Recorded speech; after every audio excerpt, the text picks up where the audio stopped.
आज देश में जो परिस्थिति है,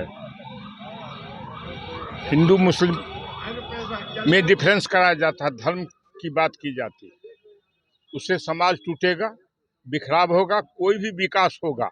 अगर समाज खंड खंड होगा तो सारा एनर्जी उसी लड़ाई में समाप्त हो जाएगा।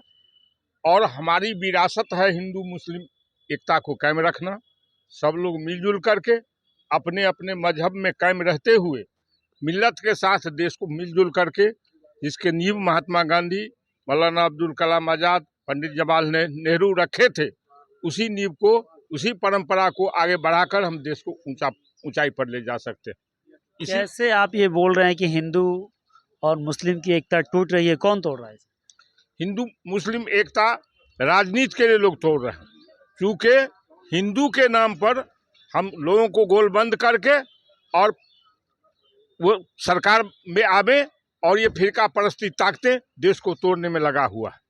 जबकि देश की आज़ादी में बराबर की भागीदारी हिंदू, मुस्लिम, सिख, ईसाई सारे लोगों का था। राजनीति के जो भी लोग हैं वो तो यही कह रहे हैं कि हम तो सभी धर्मों को लेकर नहीं, वो वैसा नहीं हो रहा है। CA, NRC, ये तरह तरह की बात हो रहा है। ये फिरका पर ये ऐसी बात इससे पहले, आज देश के आज़ाद हुए 70 वर्ष हो रहे हैं, ये 10 साल में जो तकरीर हो रहा है, ऐसी तकरीर, ऐसे हालात को कौन बना रहा है सर? ऐसे हालात का मौजूदा ये RSS के लोग बना रहे, उसका मुखौटा है प्रधानमंत्री नरेंद्र मोदी। उसको क्या लाभ मिलने वाला है? उसको लाभ यही मिल रहे हैं कि जनता उसकी सच्चाई को समझ चुकी है, अब उसकी विदाई हो रही है। तो हिंदू मुस्लिम करने से उनको क्या फायदा होगा? हिंदू, ये चूंकि हिंदू का वोट अधिक है, मुसलमान का वोट कम है, वक्ती तौर पर 2, 4, 5 साल के लिए हम माने देश में हुकूमत में रहे और कत्लेआम करावे। उनका तो कहना है कि मुसलमान का भी स्वागत है। कहाँ मुसलमान?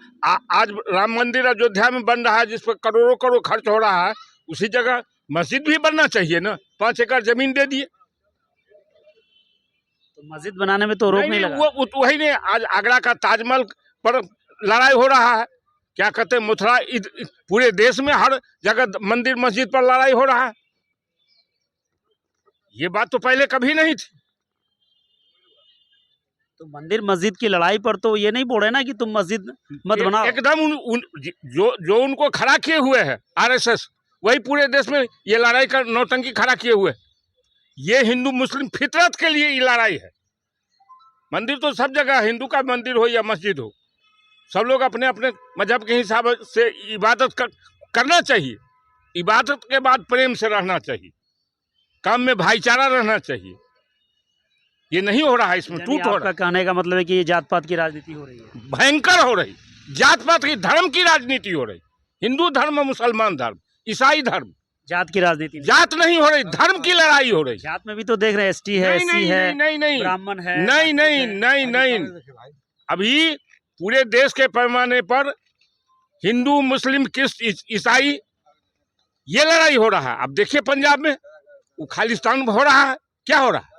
सबको आप छूट दे रहे हैं। क्या लगता है 5 राज्य की चुनाव है, इसमें BJP जीत रही है?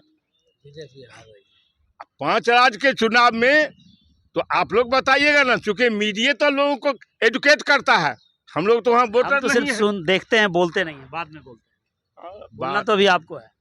नहीं, 5 राज्यों के चुनाव में BJP के व्यवस्था से लोग वाकिफ हो गए।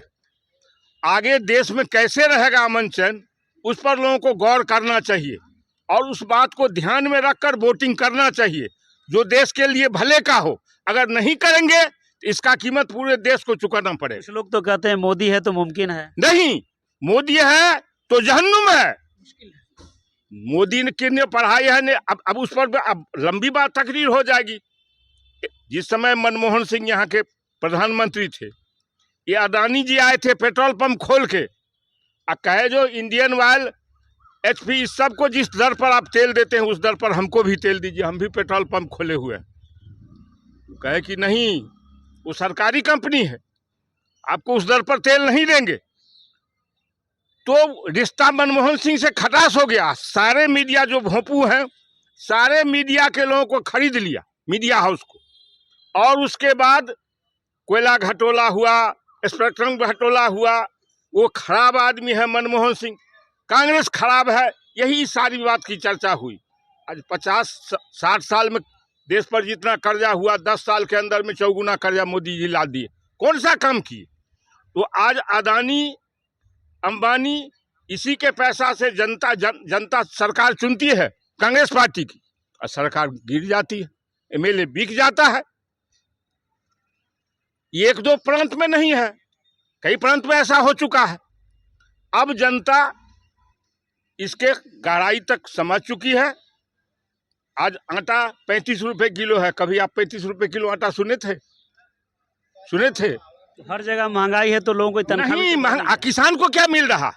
किसान का आटा 35 रुपए बिक रहा, और हार्वेस्ट होता है तो किसान का गेहूं 18 रुपए बिकता। अभी हम लोग गांव से आते हैं समस्तीपुर से, अभी धान बिका है 16 रुपए किलो, और 1 क्विंटल धान में 60 किलो चावल होता है, और चावल बिकता है 70 रुपए किलो। बीच का मुनाफा कौन लेता है? किसान को खाद अभी नहीं मिल रहा। खाद तो कम कीमत में मिल रहा है। नहीं, कहीं कोई खादे नहीं मिल रहा है। किसी गांव में जाके आप सर्वे कीजिए, बगल में जल्ला में जाइए। इसलिए आप मीडिया वाले का भी ड्यूटी है, पूछना ही नहीं है। पहले इस देश के नागरिक आप हैं, उसके बाद मीडिया है। इसलिए मजहब की बात नहीं होना चाहिए। मजहब होता है, अपने अपने इबादत के जगह में बंदिश करना चाहिए, लेकिन ये फिरका परस्ती की जो बात हो रही है उसका देश को कीमत चुकाना पड़ेगा। देश टुकड़ा टुकड़ा हो जाएगा। परिचय दीजिए। मैं देवेंद्र नारायण झा, उपाध्यक्ष जिला कांग्रेस कमेटी समस्तीपुर।